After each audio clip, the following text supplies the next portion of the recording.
Well, good morning, everyone. My name's William Davis. I'm the Director of Education for Wilson Daniels. And on this Thursday, we are going to be joined live by Guillaume Boudet, who is the winemaker at HDV or Hyde de Villaine in Napa Valley. So we're going to wait for him to come on in just a moment. He'll be bouncing on from the offices in California in Napa. So thanks for everybody joining this Thursday morning. We'll have Guillaume on in just a couple of minutes.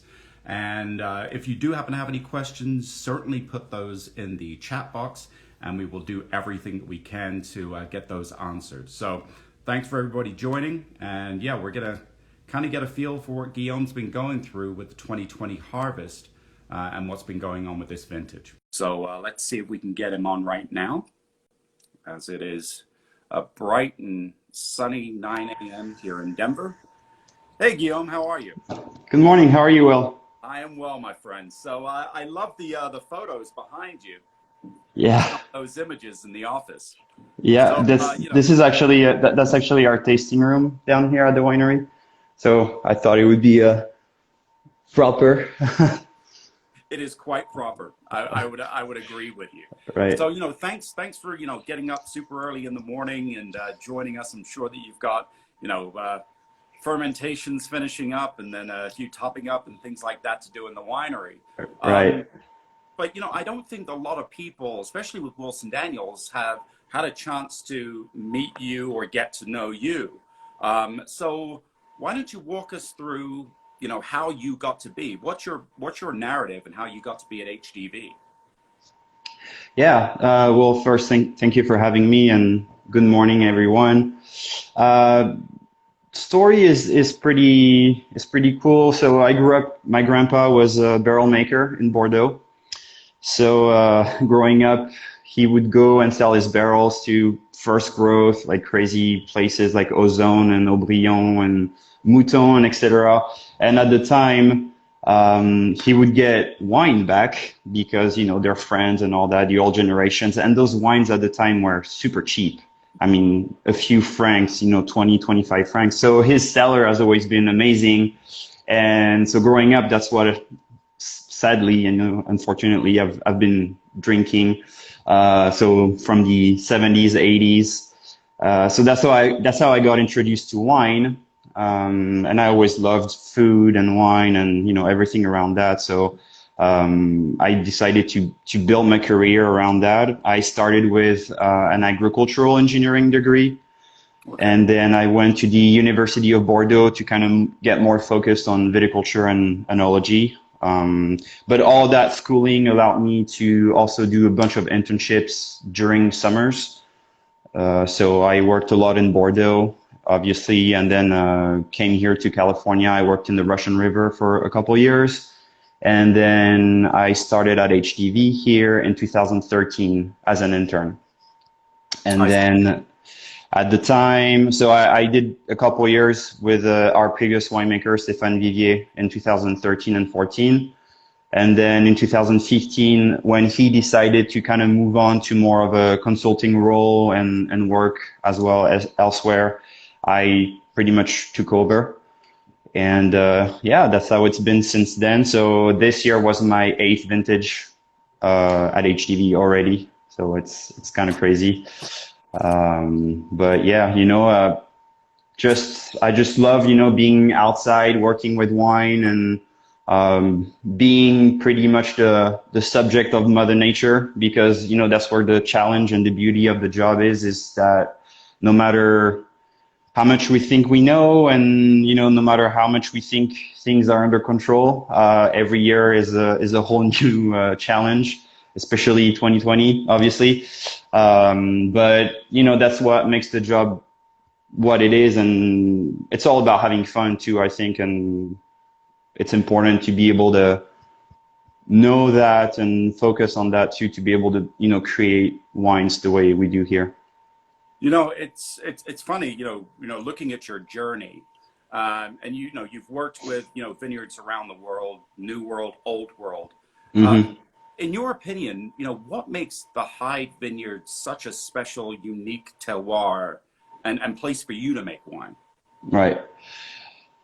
I think Hyde Vineyard within our little corner of Carneros, we're still in Napa Valley, and I think it's probably the most un-Napa Valley-esque wine or region, because it's much cooler. We get a lot of fog, we get a lot of breeze and wind, as we get closer to harvest. Cooler temperatures as well. So that allows us, to ripen the fruit correctly, but not get to those really hot, heavy ripening days. So we're able to retain all that fresh acid and natural acid in the wines. That's really the key for us. As while we're still able to ripen the fruit correctly. I think there's a quote that Aubert likes to use quite a bit, and I think is really true.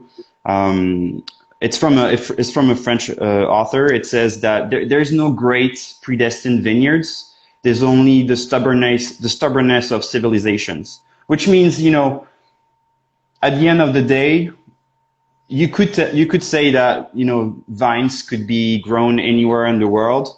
I think it's the stubbornness of the growers that makes it a great vineyard. So you always have to adapt. You always have to find a way to improve the quality of your vineyard by, working on the selections that you have, the rootstock, the row orientation, and all those things. And that's what Larry Hyde has been doing for over 40 years now at Hyde Vineyard. And, that's what makes also the site so unique. No, I think that's fair because when you think about some of the what we call the greatest vineyards or estates around the world, it is this wonderful joining of the perfectionist in the individual, Mm-hmm. and how they're able to work with this piece of land. The ability to not only be great farmers but have a technical know-how and really looking to the future in terms of how to manage this plot of land, all Right. the while trying to make the best possible wines that they can with as little interference as possible. Mm-hmm. So Right. with that in mind, though, is there are some things that are going on with the Hyde Vineyard in terms of replanting. So Right. what currently is going on in terms of either clonal selection or grape varieties that are happening? Yeah, so right now we're working with Chris Hyde, so Larry Hyde's son, on a couple new blocks that HDV will be buying from Hyde Vineyard. So we're going to be expanding a little bit of Wente Chardonnay, as well as some Pinot Noir. And also we have some great heritage selection of Cabernet Sauvignon that we're going to be planting on the back hill of the vineyard with some great exposure. So that's going to be really exciting. And for us, it's also very interesting because for those that are familiar with our Chardonnay, especially, the way we kind of see things is trying to reflect the potential of the vineyard depending on the age of the vines. So we have 3 different wines, and each wine pretty much represents a window of the age of the vine. So we have a young vineyard that's roughly 10-ish years old. And then we have vines that are 25 to 40 years old. And then the Comandante Chardonnay is 40-year-old vines. So for us, always thinking about, replanting, regenerating those new blocks also means, we have to move the puzzle pieces around when a block is old enough to graduate into the next wine. We always need to think about how we're going to replace this block, to continue the programs that we have. So that's really interesting. It also showcases, the different characteristics of the vineyard, through that, characteristic of the age of the vines, which is very interesting. And also seeing how the different selections behave with that maturity with the age. I see, because there's been it generally started with the Wente or the shot Wente, in the Mm-hmm. 80s and 90s, and then we started to see a little bit more Calera being planted. So Right. is that an understanding now of those specific blocks that maybe Calera is not as well suited as Wente is? Mm-hmm. So we are replanting some. We're going to be getting some Wenti that's being replanted. I personally believe that the Wenti makes the true character of our wines here. Calera is a beautiful selection. It's a little bit juicier. It's bigger clusters. It has a ton of acidity and more of a floral white fruit character.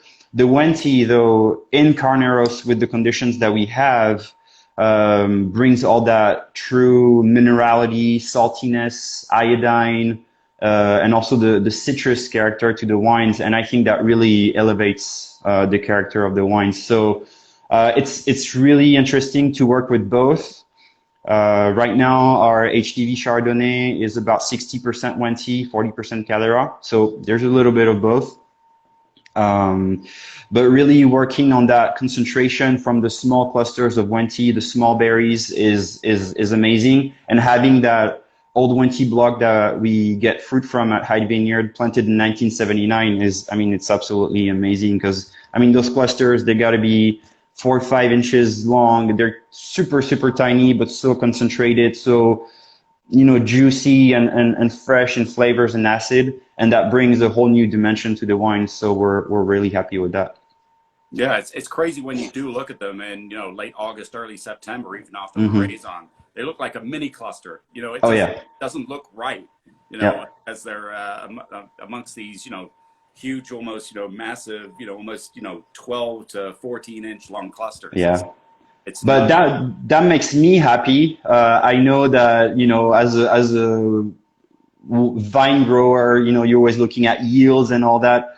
So, small clusters equals, less weight, obviously. But for me, when I see small clusters and not a whole lot of them, with small berries, a lot of hens and chicks, I'm super happy. And so that's what we get. And also depending on the weather, as berries are setting and growing, if we get a little bit of rain during bloom and set, you can also get hens and chicks even in the Calera, which is paradise for us, because even though it's the smaller, bigger clusters with bigger berries, you add hens and chicks and then you directly get all that concentration as well. So not that we pray for rain during bloom, obviously, because that's not what you want. But just a little bit can make things much better and much more exciting.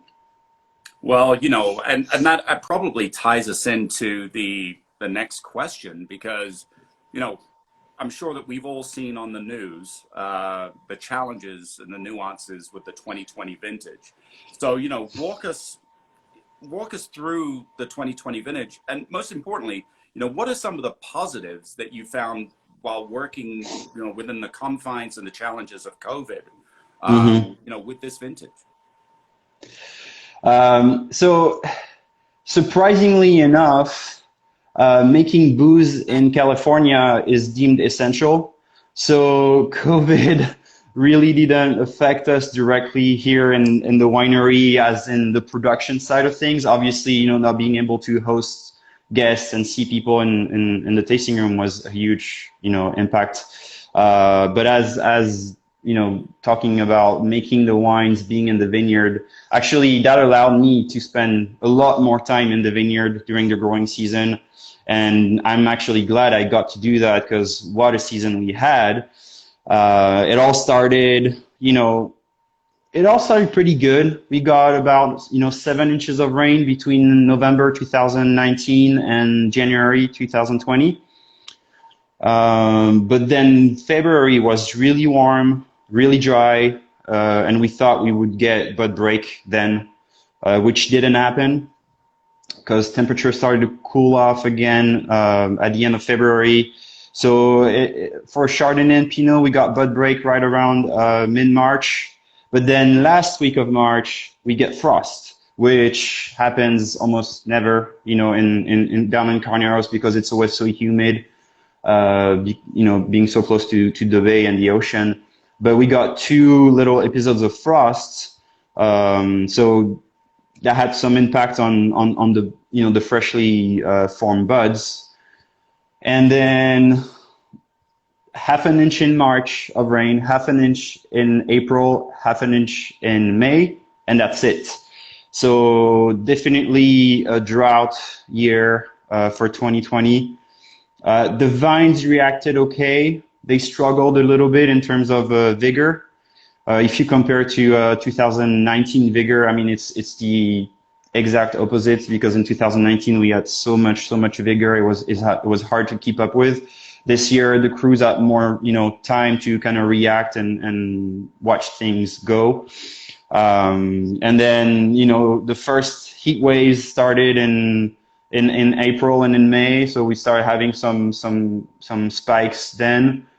But still no rain. So we actually got our first rains this week since last March. So Wow. very very dry, very warm, heat spikes here and there, a lot of wind as well. So the wind actually accentuated the dryness of it all. The evaporation from the soil and just in the air as well. And yeah, so August 17th, I think it was, we got a lightning storm, which also happens almost never here.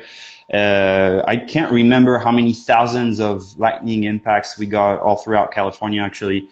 But those started fires. So the first fires of 2020 started around August 17th, which is very unusual. And I hate to say that it's usual because unfortunately it's been our reality the past 4 years, but having it in August is worse than it can be because I mean, we're about to start harvest, we're super excited and everything, and then you get that. So we got fires on the eastern side of the valley near Lake Hennessy and Lake Berryessa.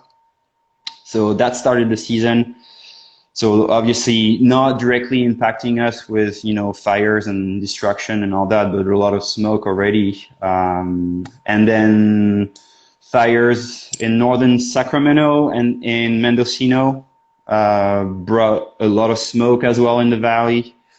And then the last ones that we got at the end of September, the glass fires that just destroyed all of, the northern valley. Yeah, it's been, Yeah. it's been,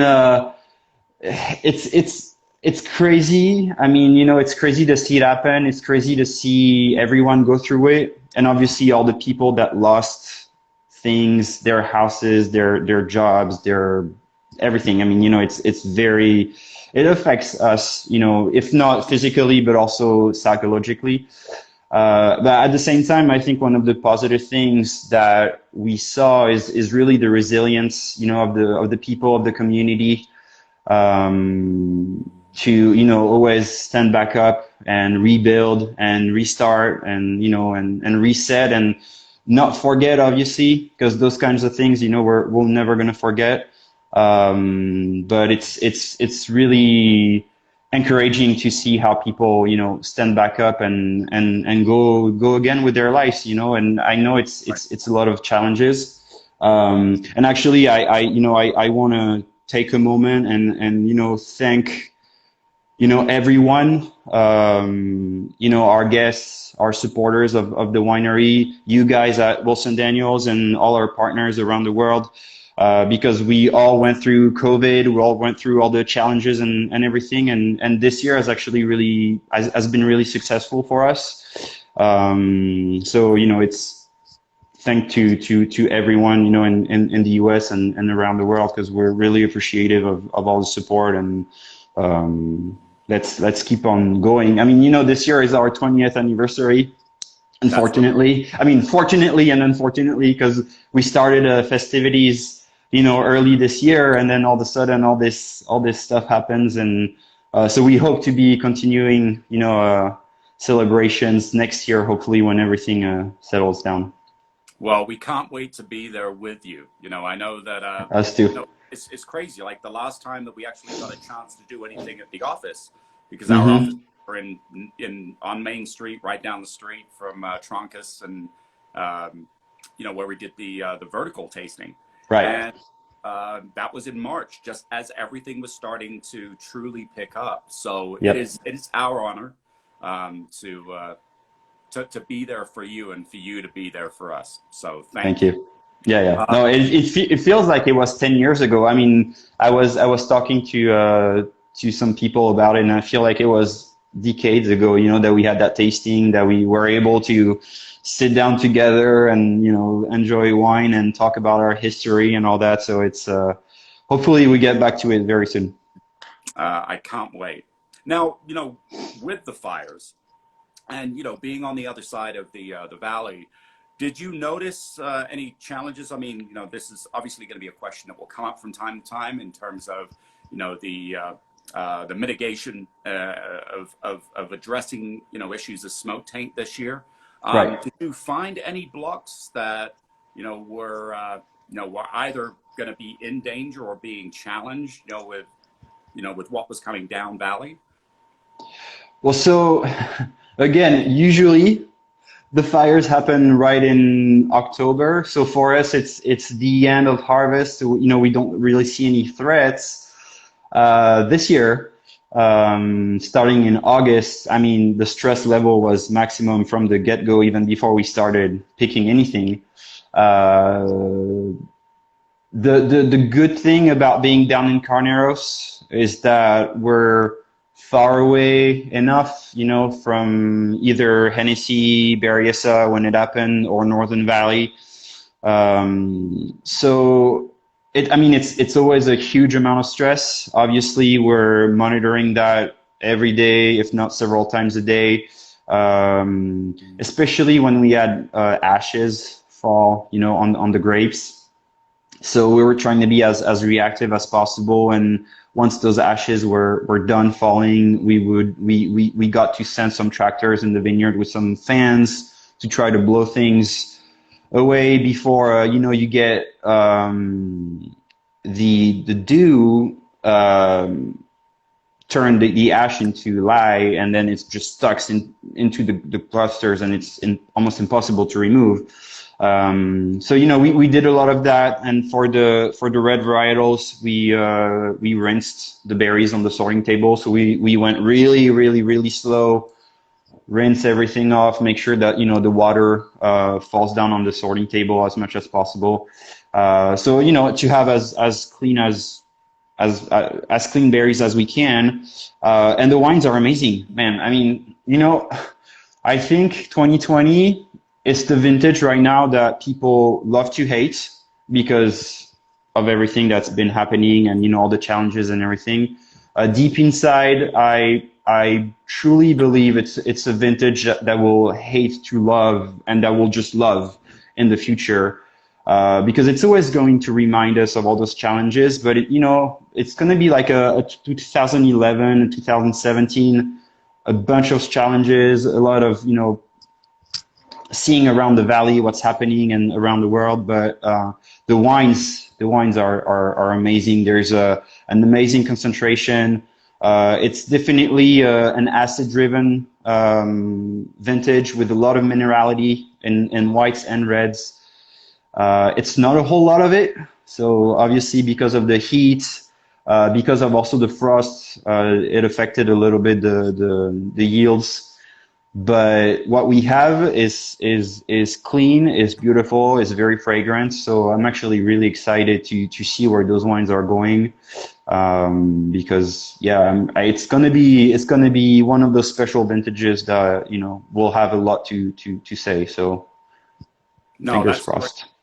And unlike when people think about Hyde, they generally think about the Burgundian varieties. They always think about Pinot Noir and Chardonnay.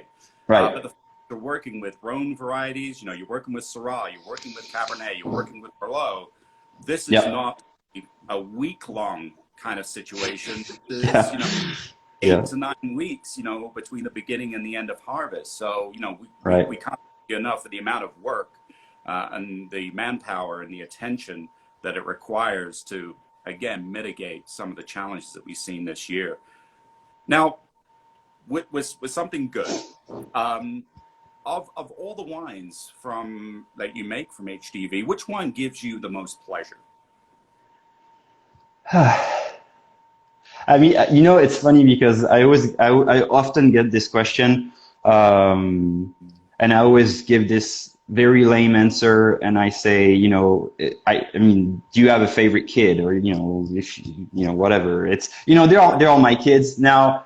It's very interesting because, like you said, it's a very long process for us. It's not just a week where everything comes in and then we're done, or 10 days. So usually, we start around mid-August, and then by the first weekish of October, that's when we're done picking. Not that because we wait a lot, it's just because working with Merlot, with Cabernet, especially at Hyde Vineyard, with the cooler weather, so it kind of takes a little bit more time to get where we want the grapes to be.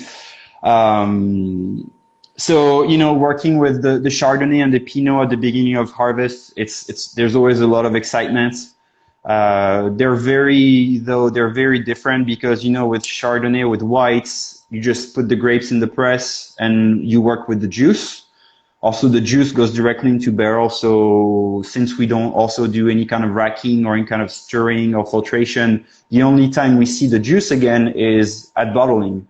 So, it's kind of a different approach for the whites, but for the reds in general, we work with the berries for at least 2 weeks during fermentation in the tanks with pump overs, punch downs, and tasting those tanks every day or several times a day to see where the fermentations are going.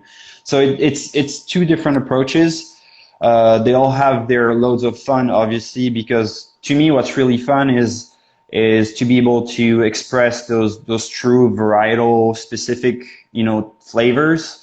And when you get to that, it's really important, and it's really fun because, that's what we want. And we want the wines to be about the vineyard and the varietals first and only.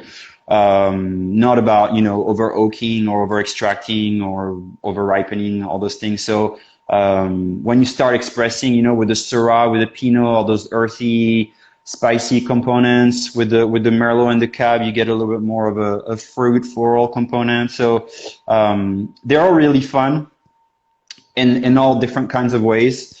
The Merlot and the Cab, the past 4 years, it's been really challenging because, again, with the fires, with the smoke, power outages, and all that. So it's a different kind of fun. But I think, at the end of the day, we try to take, with the help, obviously, of Hyde Vineyard and their crew, we try to take as good of a care as we can, of the vines.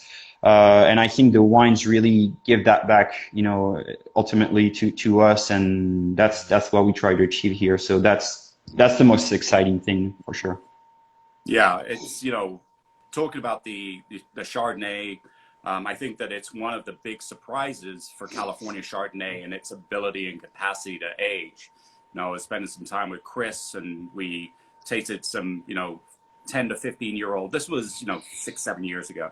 Right. And there was an aha moment where you're like, wow, California Chardonnay can age beautifully. It can really, if you have the not only the right clonal selection and right vineyard, but also the approach in the winery. Right. But for anyone that has never tried the Syrah, it is one of the greatest Syrahs in California.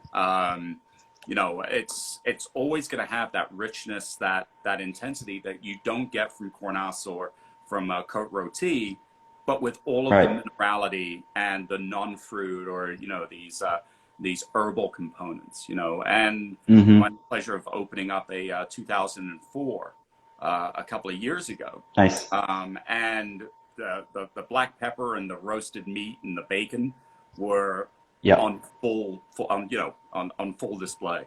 So, with us at 28 minutes, I mean, did anyone happen to have any questions at all for Guillaume? The French William. I'm William. Right, I know. What a great name. No, and to get back to what you're saying with the Syrah, I mean, it's an amazing wine, and what we do also here, it's always trying to not reinvent or rethink, all our approach, of during the winemaking, but it's definitely been a program that we've been working on quite a bit the past few years, with temperature during the fermentation, a little bit less aging in oak to really capture those true, to me, those true Syrah components, you know, like the plum, inky, bloody, meaty, earthy components that you get, you know, during aging. And I think reducing the time in barrels is quite helpful to put that in bottles, and it's going to be a program to keep an eye on, because we've been able to make some really incredible wines, and I'm really excited for it. Well, very cool. Well, my man, I mean, you know, thanks again for taking the time. You know, we can't thank you enough. I know that you're super busy, as everyone is, as we get rolling Right. holidays full steam. But, you know, definitely follow, you know, Guillaume and HDV Wines if you aren't already on Instagram. And, you know, look out for the upcoming new vintages. So we'll be looking at the 2019s in 2021 with some of the 18 reds, if I'm not Right. mistaken. So I know that there's not a lot of them to go around, Yeah. but they are going to be of extremely high quality. So again, thank you so much. Thank you. Stay safe. And for everyone out there, stay safe, and we love you. Thank you. Happy holidays. Bye, my friend. Bye. Thank you.